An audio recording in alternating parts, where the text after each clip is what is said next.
What is up, guys? Here with the deck profile, but with my True Draco's deck.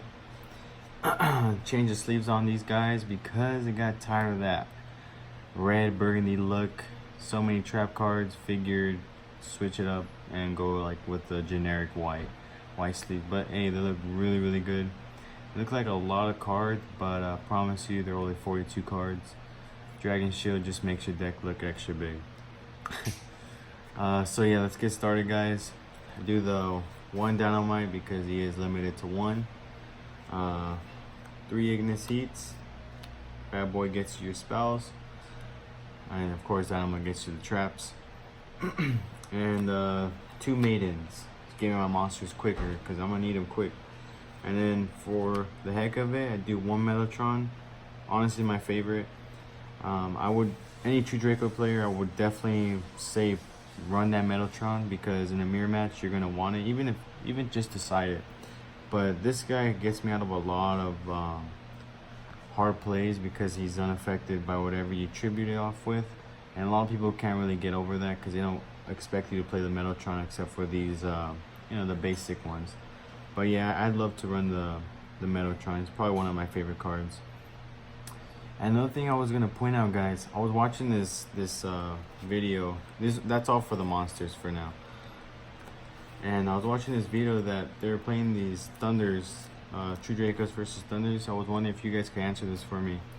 So you know how you can't search cards off of if there's a Colossus on board, you can't get that card off from the deck. But what if you were to activate it? Could you do that? I was kind of confused because one of the judges at the YCS, I believe, if I'm not mistaken, let that go. So if that's true, that's pretty cool actually. But continue on, guys. Obviously do the 3 Apocalypse. To play True Draco, you gotta know when exactly to activate cards, honestly, because if they got something you can't destroy or whatever, this Apocalypse would be your best friend. Especially you could use it to tribute off, bring out a monster, or tribute a True Draco card and cut it by half. There's plenty of ways to get over those monsters that you can't get over if you don't have diagram on the board. And then you do the 1 return.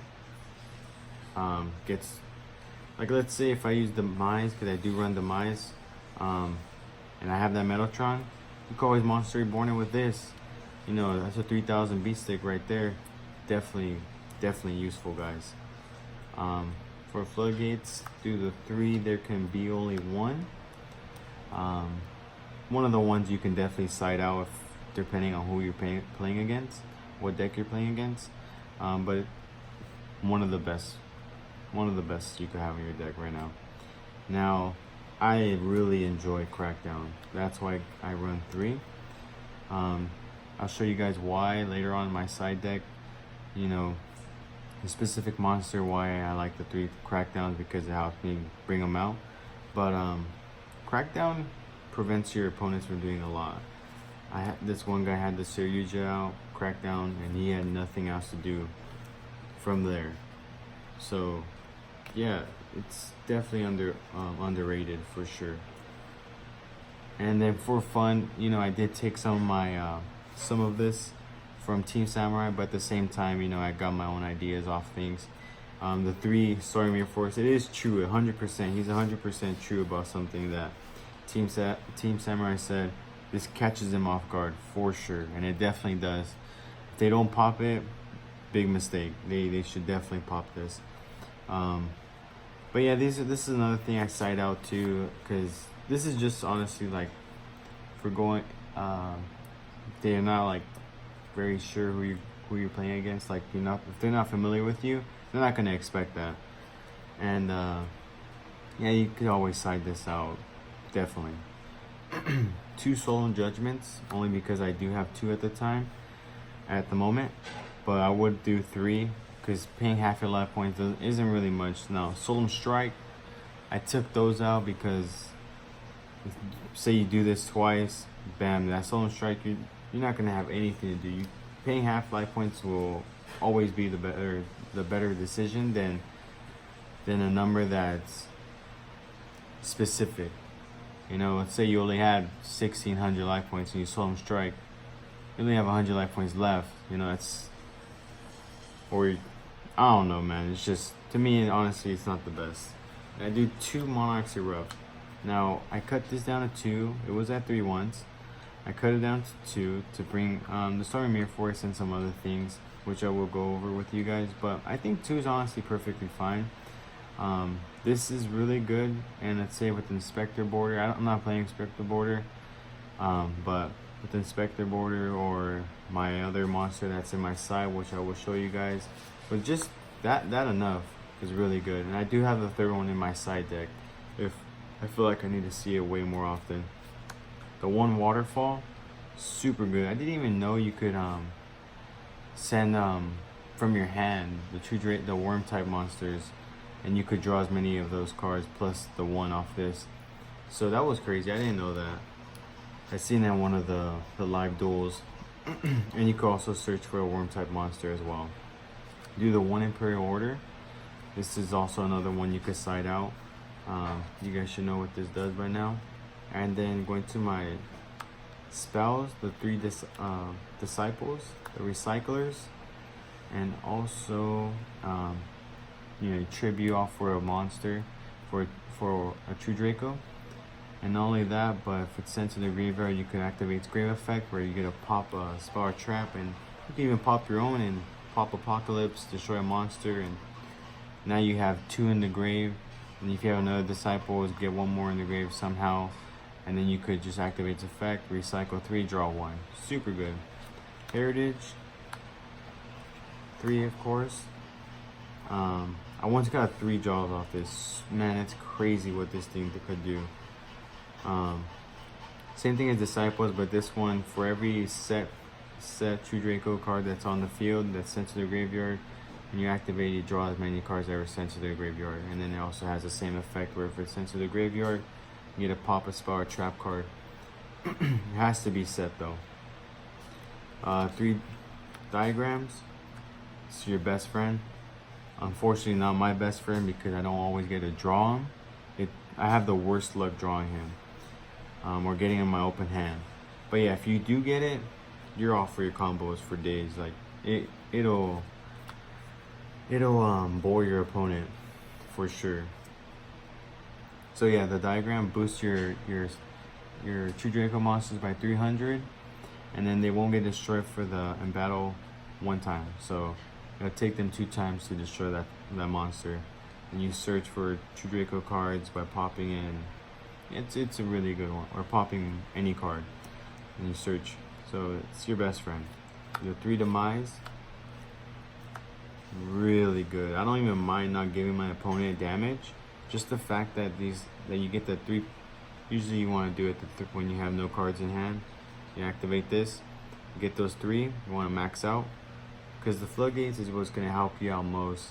So it doesn't, to me, it doesn't hurt too bad if I don't give my opponent that damage that turn, because you could destroy his monsters, hopefully, and have more of a back row to prevent your opponent from doing anything. And then more draw power, Apollo Duality, yeah, super nice. And I wouldn't do 3, honestly. 2 is just as good. And for a moment, I had 2 desires. Worst thing ever. I'm not a gambler whatsoever, and I'm not gonna start and try it again, because desires is not your best friend with this deck, because you only have, let's see, 7 monsters. Well, for me, 7 monsters. Yeah, I'm not gonna take the risk. And plus those true draws, like let's say you banish those monsters, those 2 draws ain't gonna do nothing. If you don't have a monster to show your opponent, you're just gonna deck out and just keep taking the hit. So yeah, I'm not a big fan of desires. If you are, that's you, but not me. And I do the 2 Stormforth. Honestly, those like Stormforth, the Monarchs Erupt, and things like that, and Crackdown, those cards are specifically for a card in my deck, my side deck, that would prevent my opponent from doing a lot. Which I was thinking of putting in my main, but I think it just depends, honestly, on who I'm going up against. But yeah, I really enjoy this card because you get rid of your opponent's monster, you use theirs as tribute, and yeah, it's a quick effect. So if you have Apocalypse on board, quick effect this, use Apocalypse effect to tribute on their main phase and use their monsters. So yeah, really good. Going on to the side deck. Now it is more, obviously more than 15, only because this is just ideal. I'm not gonna run more than 15 in an actual tournament or anything like that, but this is ideally what you want for me personally. But yeah, let's get straight to it. The 3 spheres, badass. I once was playing this guy who's had the Guard Dragon's engine. He had the Seryujin. I cracked down it, I took it, and I should have just let him make the board because I had this in hand. It would have been a lot more helpful if I just sphere moded his 3 monsters. That way he wouldn't. It would be harder for him to do it again. But yeah, that was my fault, honestly. So the 3 sphere modes, and this bad boy, the Vanity's Fiend. So that's honestly what I use the Stormforth for, and the Crackdown to use my opponent's monsters as tribute. And if you're going first, yeah, if you got this on board and you're going first, and you win first, that's game. Usually your opponent scoops because they got no else for it. Nowadays, it's all about special summoning, and if they have no out for that, they're just gonna scoop, pick up their cards in game 2 or game 3. So yeah, my best friend, honestly. Pinkertops, really good card. A 2600 beat stick, really great. You destroy your opponent's monster, main phase 2, quick effect, pop this and destroy a card they control. Really good. I think a lot of decks should be having this as side deck because it's that powerful, honestly. And then I have my extra Monarch's Erupt in case I need to see it more often. And then if I'm playing Pendulum or any card that's like, or any other card or any other deck that pendulums or like spell cards that be quick effect or whatever. The anti-spell fragrance, I run 3 in the side. Pendulums, man, they just scoop majority of the times if they don't have no outs for this, because if they don't have an out, they can't do anything. And then I do 3 Dark Bribes. Honestly, I don't care about that +1 my opponent gets, because if you could prevent your opponent from doing what they gotta do either once or twice, and you got that whole back row set, and you could prevent them from twin twistering you, you're pretty much set. So, and they get that plus draw. Honestly, at that point, I really don't care. Unless they get another twin twister, then you're pretty much F. But yeah, me personally, I'm okay with them getting that +1. It doesn't bother me, honestly. And then for extra ones that I'm probably not going to really use, but I have them just in case, is the 3 Solemn Strikes. I'd rather do the Solemn Judgments at 3. I only have 2 at the moment, but yeah, 3 to me is better. And then the 1 Terraforming. I'm not running the Terraforming because now that's at 1, and with so much draw power, you're bound to see those cards. So yeah, that's my build, guys. Hopefully you guys enjoy it, and give me a thumbs up and let me know about any ideas or what card I should run and what I shouldn't. And yeah, guys, hopefully you guys enjoyed this, and peace.